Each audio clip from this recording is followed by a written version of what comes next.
So this setup, I'm going to come back to this every now and again and show you some stuff with this guy. If we had enough pieces, I'd give everybody one. Okay, so we'll come back to this.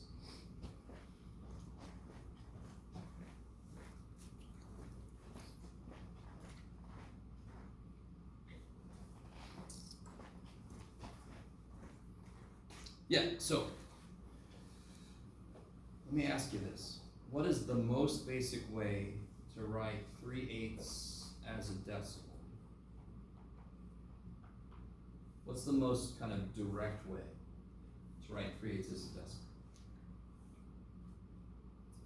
What does 3/8 mean? What's that bar mean? Division. So what's the most direct way to write 3/8 as a decimal? Long divide. Do you guys want to do that? No. If I made it 3/4, would that be better? Why? Why is 3/4 better for you guys? Well, plus, what is 3/4 as a decimal? You guys should know. 0.75. And normally you can get that pretty quickly because 1/4 is literally a quarter. And people normally know money pretty well. So if I have 3/4, I got 75 cents. So 3/4 is 0.75. That's really kind of like, that's really in your face. So how can you use this fact? How can you use this fact to help me figure out what 3/8 is? How does 3/8 relate to 3/4? Which one's bigger? 3/4. Well, how do I know that 3/4 is bigger compared to 3/8?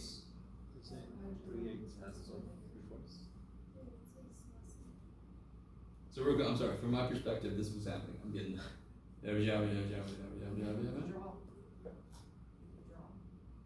all right, you, to show that it's bigger, you could draw. You could draw a fourth, cut it in half, show 3/8 is less than the 3/4, which would be 6/8. You could do that. Well, when you're dividing by 8, it's more parts. There you go. Well, yeah, so when I divide by a bigger number, the output is smaller. And that's straightforward, right? 3 is being divided by 8. When I divide by bigger, I get smaller. Okay. And that's something they'll come in knowing, because they've already done division of whole numbers. They will come in understanding that already. And if they don't, you could show them 10 divided by 2 is 5, 10 divided by 5 is 2. When you divide by bigger, the output is smaller. I like it. So again, how can I use the fact that I know what this is to help me get that? So this is smaller, correct? Exactly how much smaller is it? Isn't it half? It's perfectly 1/2 of it, yes? Because what is 1/2 of 3/4? By the way, I just said a word there, and then I wrote something. Of. What does of mean in math? Multiplication, okay. I love it. This really has made me sad. Over the years, I've noticed that less and less people know what of means in mathematics. So I don't know if any of you have any feel for that, but I think it's, in the lower grades, they're starting to do less memorization of things. They're starting to rely a little bit more on calculator. So students are not as connected with things like the word of and what does it mean. Because they have a little percent symbol they can put on the calculator or whatever. Okay. So everybody used to know what of meant when they came out of elementary school, middle school, high school.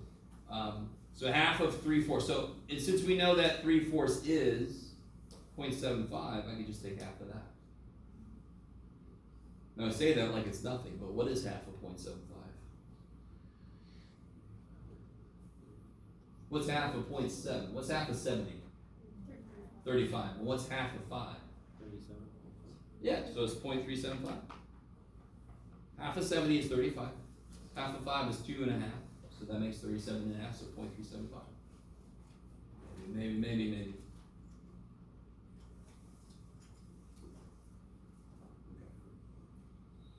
All right, so that's a little side note.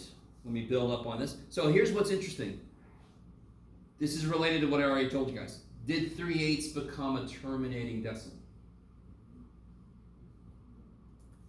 Yes, it's totally terminating. It stopped. That's all terminating is, right? Does anyone remember what we talked about last time? How to tell what is it about 3/8 that would have told me from the beginning that it has a terminating decimal representation? Oh my God, that phrase is loaded. It has a terminating decimal representation. If I divide it, the decimal stops. That's basically what that means. How do I know ahead of time?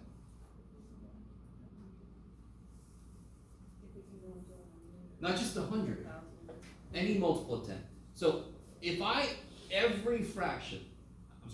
every decimal can immediately be written as a fraction where the fraction has what? So for example, 12497. What fraction would that be? And I'll show you a shortcut since we're talking about it. Count it out. What fraction would it be?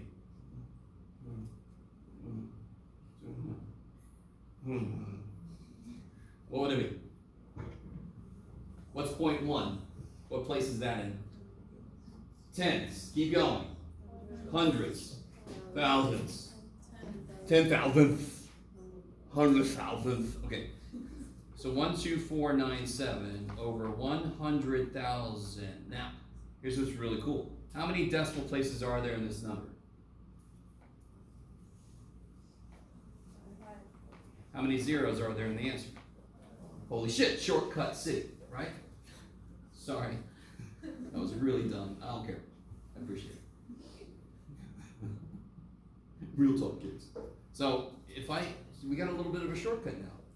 If I have a decimal and I need to write it as a fraction, I can just count how many decimal places, and that's how many zeros is going to be on the bottom. So every fraction, before I divide it, before I simplify it, reduce it, what must be true about the fraction that comes from a decimal? The bottom must be what? What kind of number must it be? A multiple of what? What is this a multiple of? 10. It's got to be a multiple of 10. And what is 10 made of? 2's and 5's. 2's and 5's and 2's and 5's. So if my original fraction, I really want you, if I had a 3 on the bottom, I'm screwed. Can I make 3 become some multiple of 10? Why can't I make 3 become a multiple of 10 by multiplying by a whole number? Why can't I make that happen? Because every multiple of 10, does it have a 3 in it? There's no multiple of 10 that has a 3 in it, because what's the only thing that multiples of 10 have in them? 2's and 5's. So if the fraction you start with has only some combination of 2's and 5's, you can make it into a decimal, or terminating decimal. You guys semi with me? So what is 8 made of? 2's. What does each of those 2's need to become a 10? So what can I multiply top and bottom by then? How many 5's? 1, 5, 2, 5, 3, 5. 1, 5, 2, 5, 3, 5. Right? I agree with 8. So the bottom becomes 10 times 10 times 10. 10 times 10 times 10. 1,000, thank you. So many guys are like, yes, you're doing great, Jeff. I want for you to answer. Does anyone know what 5 times 5 times 5 is? It's the road that most of you take to get here. 125. Times 3, 375. 100 times 3 is 300. 25 times 3, 3/4 is 75 cents, so 375. And isn't that equal to this? Where'd it go? Where'd our answer go?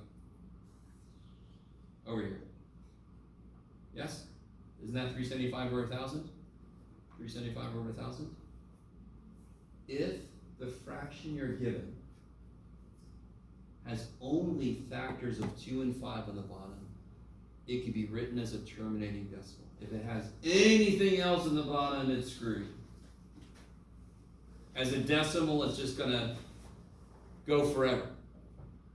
You guys are all with me? So what if I had, not 7, John, 5/14? Does that poor little dude have a chance to be a terminating decimal?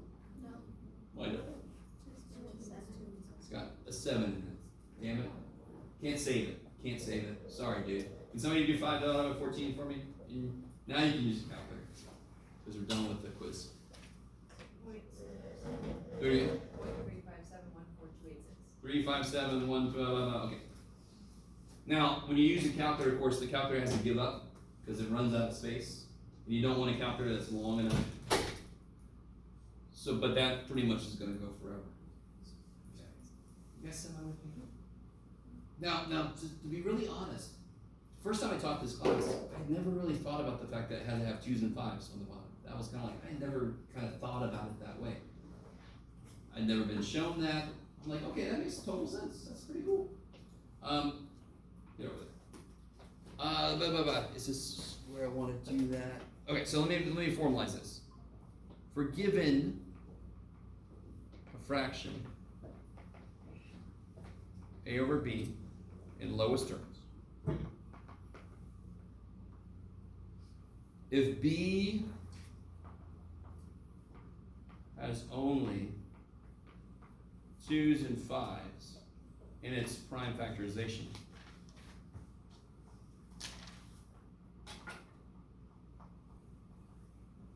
a over b will have a terminating decimal representation.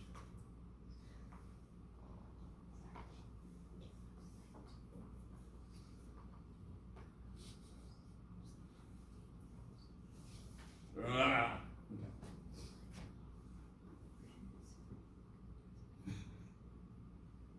Given a fraction a over b in lowest terms, if b has only 2s and 5s in its prime factorization, oh no, what happened? A over b will have a terminating decimal representation.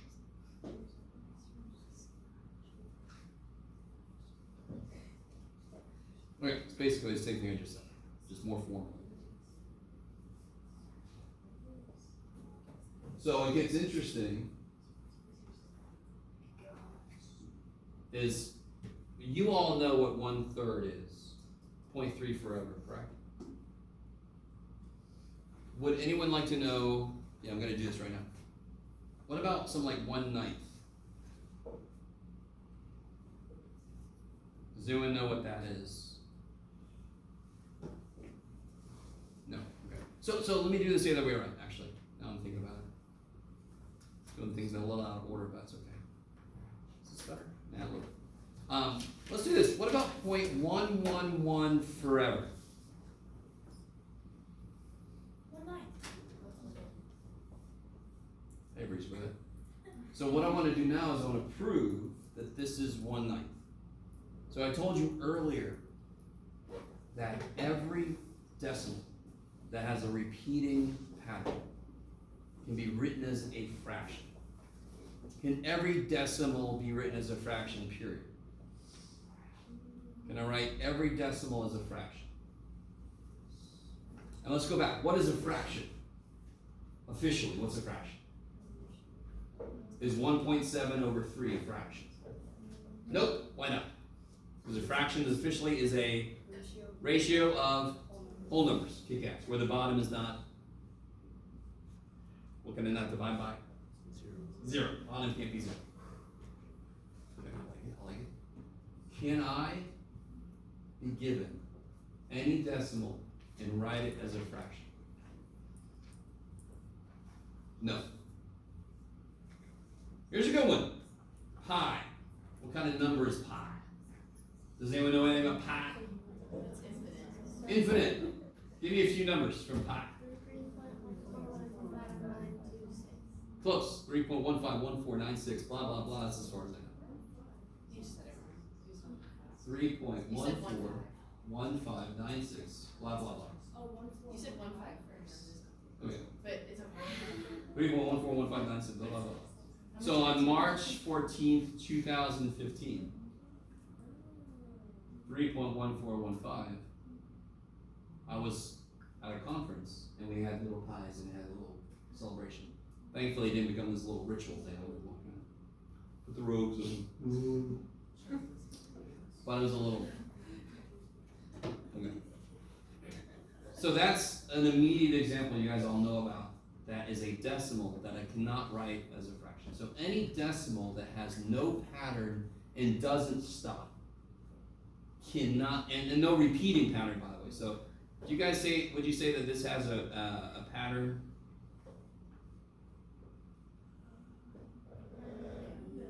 Can I put a line over any part of it? Do you guys see why I can't do that? So is the pattern a repeating pattern? No, but there is a pattern to it. But it's not a repeating pattern, therefore I cannot write that as a fraction. Must be repeated. And I'm about to show you why. Obviously, any decimal that stops, I can write as a fraction. I don't care if it stops in the 18 billionth place, I'm going to put it over 1 with 18 billion zeros. As long as it stops, I can make it a fraction. If it goes forever, it must have a repeating pattern. So let me show you the process for this. And anybody tell me if you've ever seen this before. This book actually has it in it, which I'm really excited about because you don't normally see it anywhere. Does anyone, now somebody knows because they figured out my little trick here, but let's say that we don't know what this is.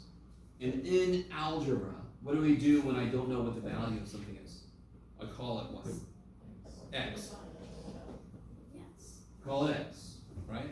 That's what algebra is really good for, is if you don't know what something is, you can still work with it. So do we know what 0.111 repeating is as a fraction? We're going to pretend like we don't and say it's equal to X. We don't know what it is. The worst part about that crazy ass number is that it has an infinite number of freaking ones, yes? So I want to show you something. This is really cool. And it's okay if you don't think so, but you don't make sense to me if you don't think this is at least a little tiny bit cool. What do I get if I multiply both sides by 10? What happens when I multiply a decimal by 10?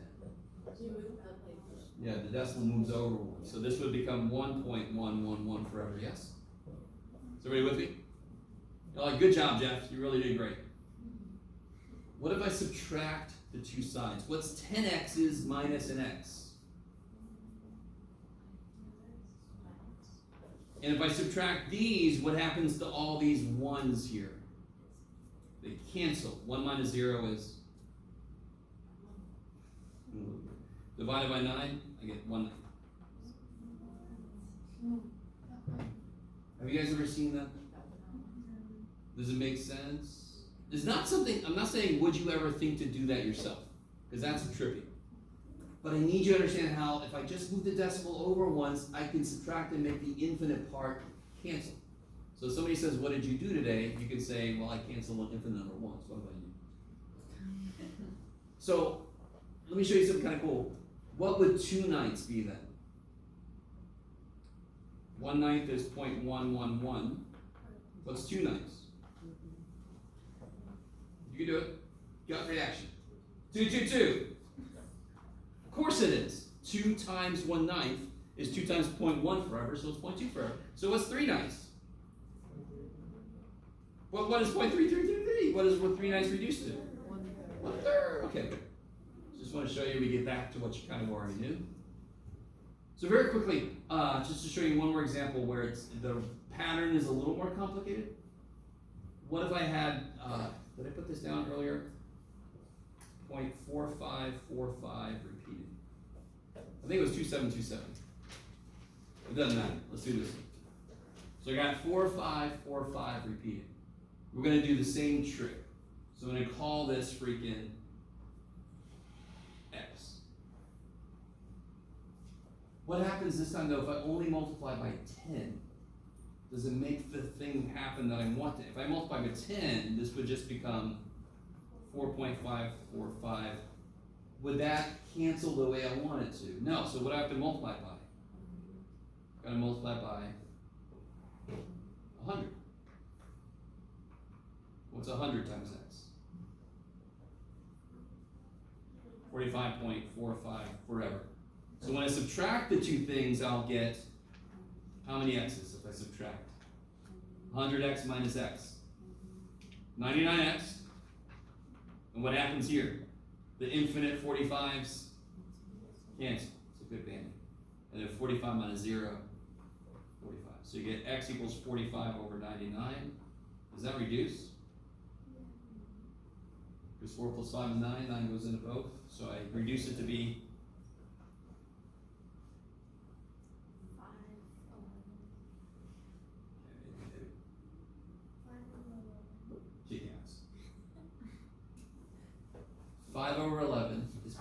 .4545. What's 5 times 9? So what's 6 over 11? 0.5454, because 6 times 9 is 54. Now, you don't have to memorize any of this shit, you with me? You don't have to memorize what I just said. This process is going to come up again. But I just want to do it right now. I did it out of order, I don't care, because I want a complete picture here. If the bottom of a fraction has only 2's and 5's, you can make it into a terminating decimal. Then you start thinking about the other direction. What kind of decimals can I make into fractions? And so this is kind of neat. If it's got a pattern to it, I can make it into a fraction. Okay, repeat it. All right. So we talked a little bit about this a second ago. How would you figure out which one of these, how would you explain how to figure out which one of these is bigger? And of course, the same problem. What might some students say is bigger? 126, because they know 126 is bigger than 14. Now, why is that wrong? Okay, so one way to do it is to convert to fractions. So what does this become as a fraction? 126 over 1,000, good. 1, 2, 3, so 3 zeros, or tens, hundredths, thousands.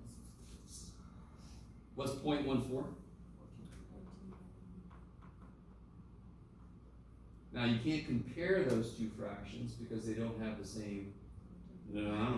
So now you develop a shortcut. Because what do I do to 14 over 100? Add a 0, multiply by 10. So I could have just not made a fraction, but it's a beautiful place to start is you start with fractions. Because once the student gets to decimals, you've done fractions with them until they've gone a little insane. So they should be able to, if you go back to fractions, they're more used to it. So very obviously this one's bigger now. But what's a shortcut I can make? Any decimal I have, I can add as many zeros as I want to, and it doesn't change the value. Now that is a very counterintuitive thing I just said. Because if I have 14 and I add 0 to it, 140 is a lot bigger. So this is going to freak students out, and that's why you want to show them several examples of it happening in fraction form. Because they're like, oh yeah, this would just cancel back down to 14 over 100. So I mean, they'll start to see why those extra zeros don't actually mean anything. Okay, I like it. Have any of you ever taken chemistry? Do you remember something called significant? Yes. What was it, figures for you guys? Sig figs? In mathematics we call it sig digs, just because we have to be different, but sig figs. Do you remember sig figs? Yes. Some of you guys? Oh shit, don't worry about it. We're not going to talk about that. Just wanted to bring back some trauma. But you talked about like the zeros and when they count, when they don't count, all kind of crap. Okay. Alright. So what's another way I could kind of do this? So let me show you. If I look at, let me make it back to where it was. It's a bit about. But look at those two. What place are the ones in? Tenths. And what place is the 2 and the 4? Hundredths. So if I just look at the same place values, 12 versus 14, which one's bigger? 14, therefore this is bigger than that. I was going to say like you could move the decimal place over too, and then you'd see 12.6 versus 14. Beautiful. But then you have to understand you're not really changing it. You're just trying to answer the question easier. But that's pretty much what this does. Because see how I just took the decimal away?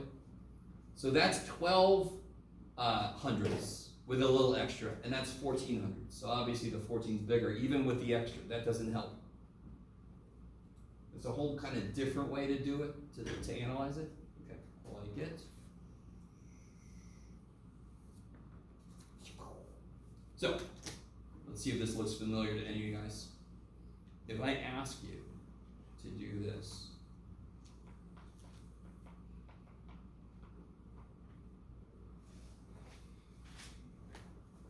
so some of this stuff should be very familiar.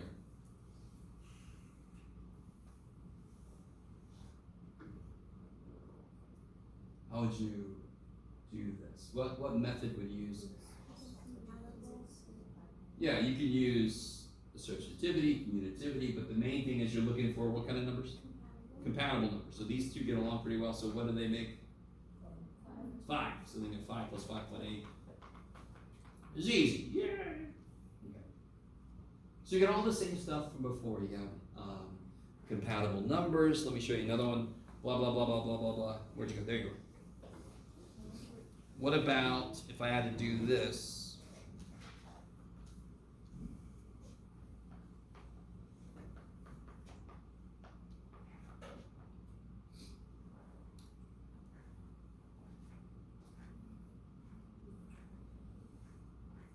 Yeah. What is 0.5? Half. So of course I would do freaking half of 8. And again, what are you using? What properties? Associativity, commutativity. I love it. So the nice thing is, you've seen this before. It's just using the same ideas with decimals. I do want to show you one more. So then half of 8 is, that's amazing. And then 4 times 11.1, 44.4. Okay. I like it. So same ideas, just with decimals. Let me show you, let's see. Oh, what about if I had to do this one?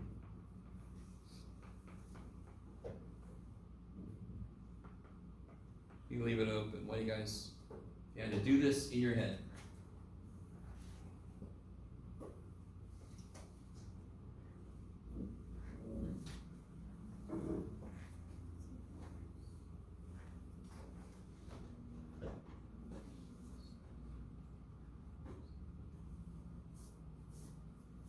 What you got?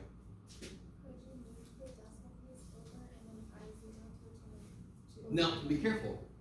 If you make this one bigger, you actually have to make this one smaller so that the multiplication comes out the same. Does that make sense? We're going to get into that here in a bit when we talk about rounding and estimation, all kind of stuff. Yeah. I don't know if this is what they just said, but can you make up 11.5 or usually 11.5? Okay, so this would be 11 plus 0.5 times 28. Okay. And the neat thing is you can also make this 10 plus 1 plus 0.5 times 28, yes? So what's 10 times 28? 280. What's 1 times 28? That's crazy. And then what's half of 28? 14. And then you put those back together. Kick ass. You can do distribution.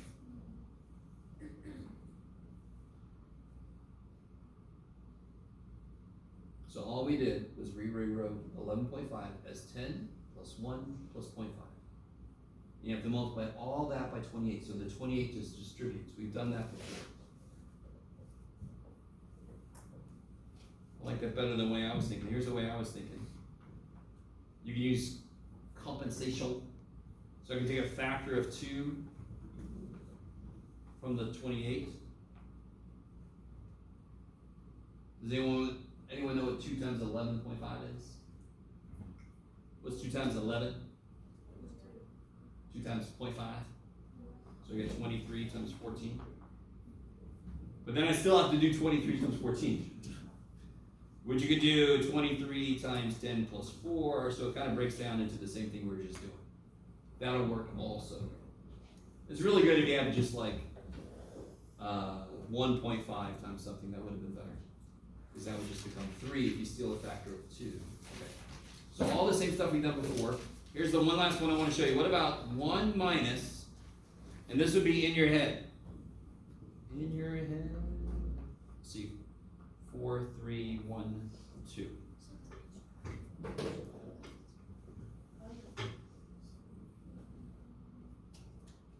So real quick, I want this to make sense in 2 different ways, and I think it makes sense better a way I just thought of today that I've never thought of to look at it this way. If I do, remember one way we can do a subtraction is through equal additions? What would I add to this guy to make it become 1? Because then I can add it to this guy and then I'm just subtracting 1. How do I figure out what I add to that guy to make it become 1? So here's how you do it. And then I'll show you a different way to see this. If I make every single one of these become 9, except the last one I make it become 10.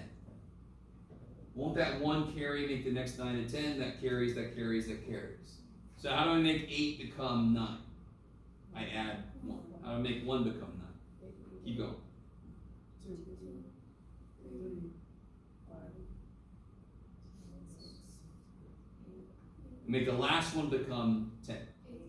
8. And that's the answer. There's another way to do this. Let me see if you guys. I can make 1 go down by whatever the hell it would be. 1, 2, 3, 4, 5, 6, 7, 8. I can take that down and I can take this down. See that? That's changed? You guys all with me?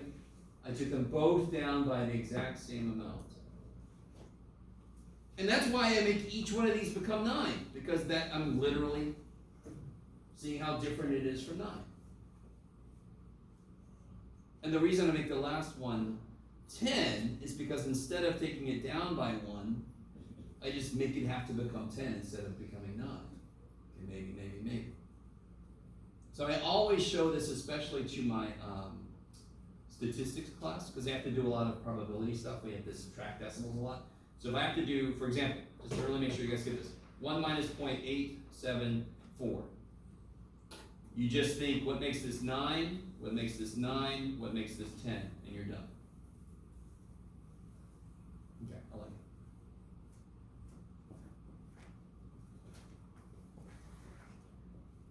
Oh, okay. This has sort of come up already. Let's do one more of these, one more. What would I have to do? What could I do if I had to do this in my head?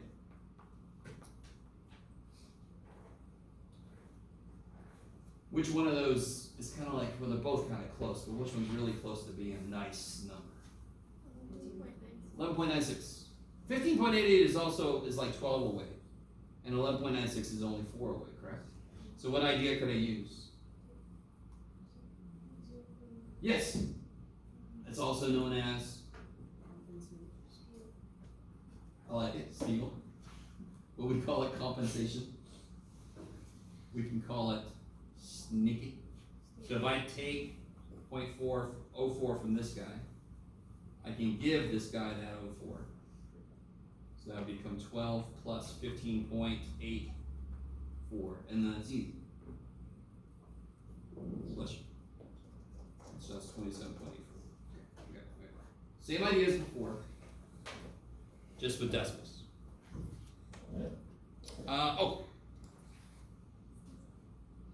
So we all know 0.1 is 1/10. That's crazy. Let's see who remembers this. Well, what's 0.25? 0.25 as a fraction. 1/4, 1/4. Yes, 25 cents is a quarter. So what is 0.125? How does that relate to 0.25? That's exactly half of it. Since 0.25 is 1/4, 0.125 must be half of 1/4, which is 1/8. And watch this. What do I get when I add these two together? 3, 7, 5. I like it. The lining up isn't really good there. And what's 1/8 plus 1/4? That's 1/8 plus 2/8, 3/8. And this is the one we did earlier, remember? So this is kind of a nice way to get stuff. If you know a couple things, you can add them together to get a third thing. Why not? 0.5, amazingly enough, it's 1/2. Okay, so here's the idea. If I have to do 0.25 times 448, what's the easy way to do that? Instead of lining it up and doing the multiply and carry shit and then move to decimal, what's a quick way to do it? Look at me shitting all over math. It's terrible. What's a quick way to do 0.25 times 448? What is 0.25 also known as? 1/4. And why is 1/4 of 448 easy? 100. Because 4 goes in. Yeah, 112. So you So you can do that with any, these are amazingly enough, you're never gonna guess what we call these. We call these fractional equivalents, because they're fractions that are equal. Okay. So 1/4 is equivalent to 0.25, so if I have to multiply by 0.25, I can multiply by 1/4 anytime it makes sense. I like it. Blah, blah, blah. So what would this be? 0.125 times 24.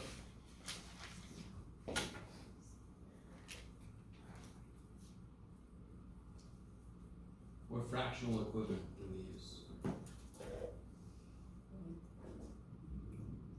1/8. So 0.125 is 1/8 of 24 is 8 goes into 24 3 times 6. I like it. Now I could also, if I steal a factor of 2, that becomes 0.25 times 12. If I steal another factor of 2, that becomes 0.5 times 6. And what is half the 6? 3. Okay. So there's always a billion different ways to do something, right? That's why if I don't tell you which method to use, there are multiple ways you could do it.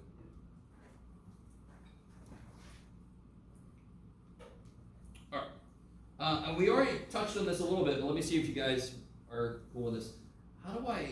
What would 0.039 times 1,000, what's the quick way to do that? Yeah, every time I multiply by a factor of 10, the decimal moves over once. How many factors of 10 are in 1,000? 3, just count the zeros. So the shortcut for multiplying by any multiple of 10 is just count the zeros and move the decimal that many times. Okay. 1, 2, 3. So we get 39. That's crazy. What is 0.039 as a fraction? What place is that in?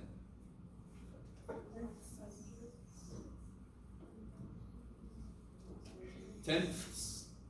Hundredth of that. So 39 over 1,000 times 1,000 is crazily enough 39. Okay. That's why multiplying a decimal by some multiple of 10, that multiple of 10 is going to cancel with parts at the bottom, making it bigger.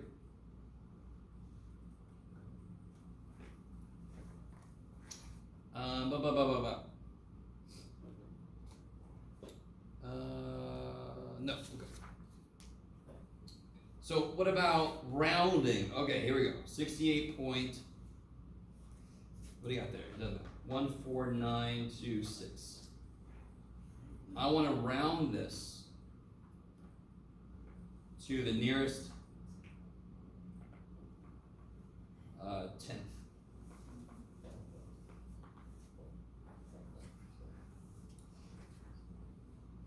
How would I do that?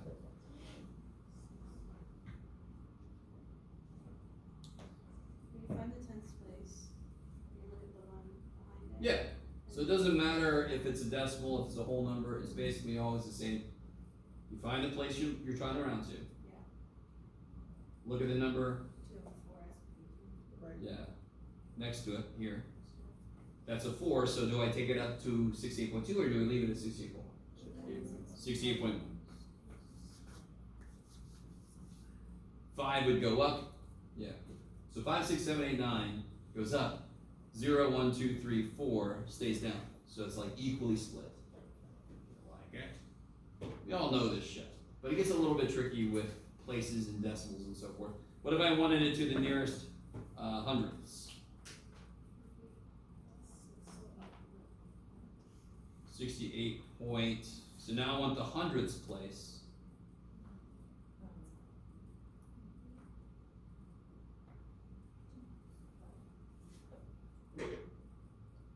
$68.15. Okay. So not too bad. Not too bad. You just got to find the place you're interested in, look next to it. What if I wanted it to the nearest hundredths?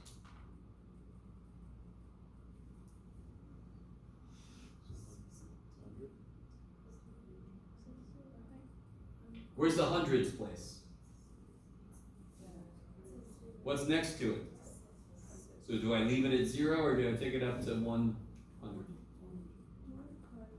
100. Okay. You guys are doing great. It's a very lecture heavy day. I'm really sorry. Tomorrow I'll have a worksheet. I just need to get you more content. You know what I mean. I appreciate that though. Never say tomorrow, I mean Thursday. Oh, okay. So last little thing about 7.1, estimation. So a good thing to start with is just the general idea of when to do what. This kind of came up earlier. So 10 times 2 is 20, that's crazy. If I take 10 down to 4, and I want the result to still be 20, so 10 times 2 is 20. To make 10 become 4, what does 2 have to become so it's still 20? 5. So when I'm multiplying, if I make one number go down, I should make the other number go up, so relatively it stays close to what it should be. So obviously, what do I want to take this first number to? If I'm estimating. 303. No. I'm estimating, which means I want to make it so that I can do it in my head. And it doesn't have to be precise, it just has to be close. 300, holy shit, yes. And what do I want this number to be? So I took this one down, I have to take this one up, so that overall it stays close. 20. And what's 300 times 20? 6, 0, 0, 0. Just collect all your zeros at the end. I like it, I like it. So combining some stuff with what we're doing now and what we did earlier, what would, do that one now, Jeff. 811 divided by 0.26.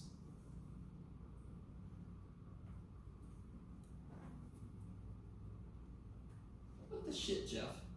So when I'm multiplying, I want, if I make one become smaller, the other one's got to become bigger, so that averages out. When I divide, if I make the top go down, the bottom's also got to go down, right?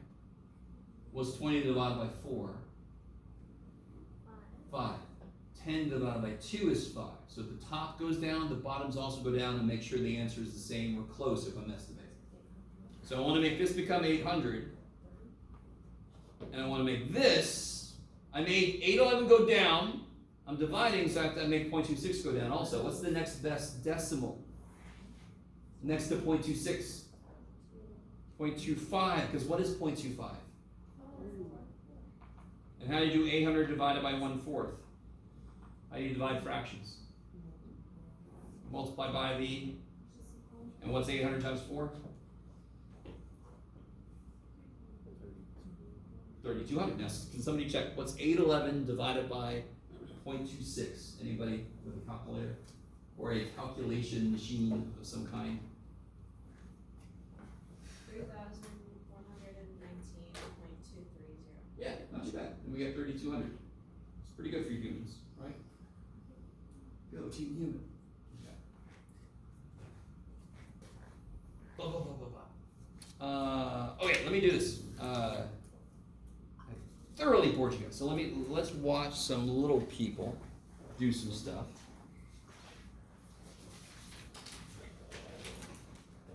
Oh, let me stop recording.